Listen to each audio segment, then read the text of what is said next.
Hey everyone, it's Todd Lyles here with Service Excellence and Roof Coach, and we have just come off of 2 weeks of hot here in Austin, Texas. It's been over 100 degrees for 2 weeks straight.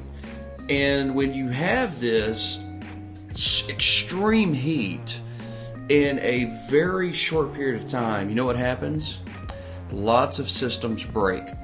Compressors give out, condensers fail, evaporators fail, and there is lots of residential HVAC replacements that take place. Those systems that were hanging on by a limb, they go away in a hurry. But you know what else can fail when we get stressed to the extreme? Working 80, 100 hours a week? Yeah, you got it. People can fail. Technicians can fail. Literally, some technicians in this heat wave are having heat strokes. They're having health issues. They're having stress-related issues. Haven't heard of anyone dying, God forbid, knock on wood. But I wouldn't at all be surprised to find out that some folks have even passed away from this extreme heat. We don't want that to happen to you. We want you to be healthy, wealthy, and we want you to be wise. So what I want to do is I want to share just a few tips with you, okay? So listen up, techs, because I know you don't live to work. Now, I also know this is the season to make the money, and you're going to. I know you're dedicated, but we all know that when your son looks up at you, he wants to know that his daddy is going to come home, all right? So let's make sure that we get you back home, and there's a couple things that you can do to have the best ability to have a healthy life, even in the midst of this extreme heat that we're going through. And we are going through some extreme heat. And the reason why you want to have this healthier life and be intentional is because you're going to be happier. You're actually going to be more successful in the long run. Because, guys, I can guarantee you, if you have a heat event and it takes you out for a couple of days, that's not good. It would be much better to stay healthy and to continue to working. You're going to have lower bills. Medical bills are not cheap. So we got to stay healthy and happy. So techs, I'm going to give you some tips, and owners and managers, I'm going to give you some tips as well that I really think will help make sure that we have the best summer possible. So here is a list of tips. Here's number one. Let's limit on-call rotation. Let's limit on-call rotation. It is the dream of all retail service companies to serve their clients whenever that client calls. I get that. But personally, I want that level of service to come from my service providers to be at the highest possible level.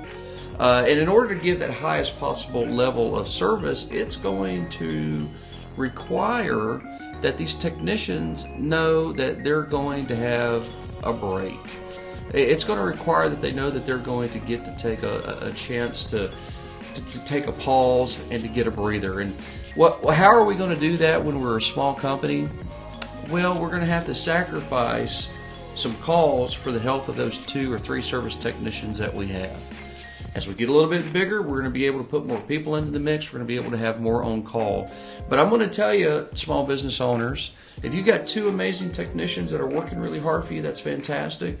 But if you put them on call all summer long for 90 to 120 days straight, you're running the risk of not only hurting their health, but you're running the risk also of actually having lesser average tickets. So limit your on-call rotation to the best that you can.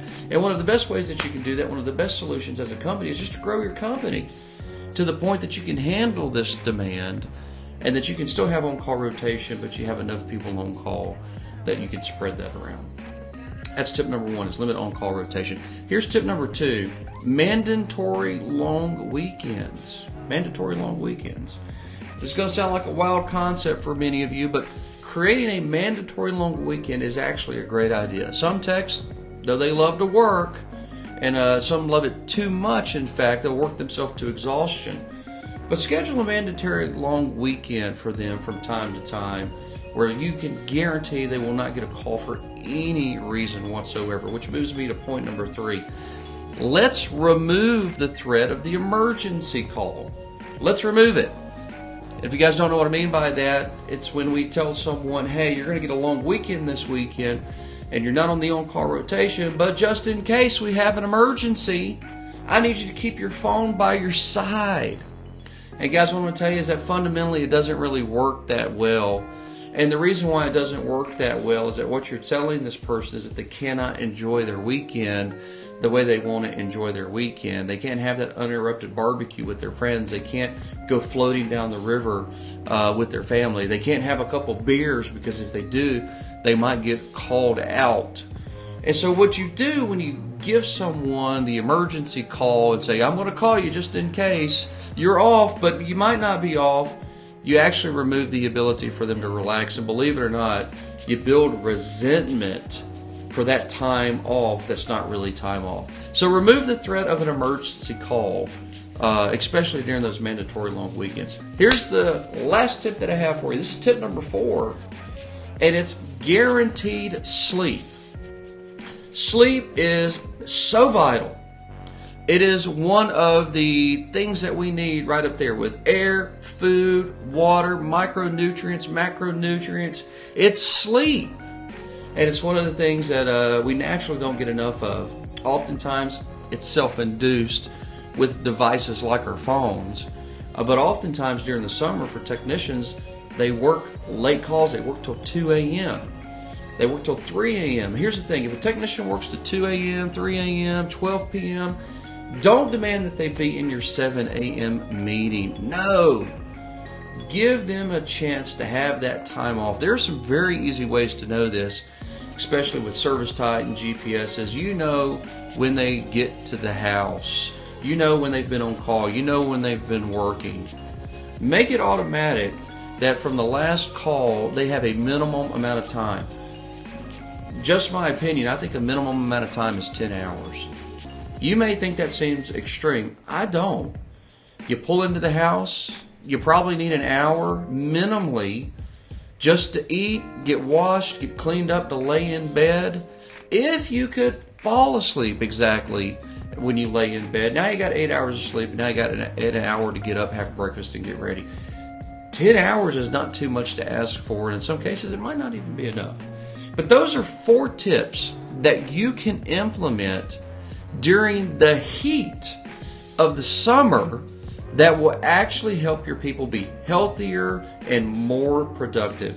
It'll also boost your retention. So I hope you do that. This is all about not killing our service techs. It's all about enhancing their life so they can ignite that power within. If you need help, whether it's in air conditioning, electrical, plumbing, or roofing, what I want you to do is I want you to reach out to us. We're very easy to get in touch with, and we are creating big results for clients, over 30% year-over-year growth. We'd love to help you. This is Todd Lyles with Service Excellence and Roof Coach, helping you ignite the power within.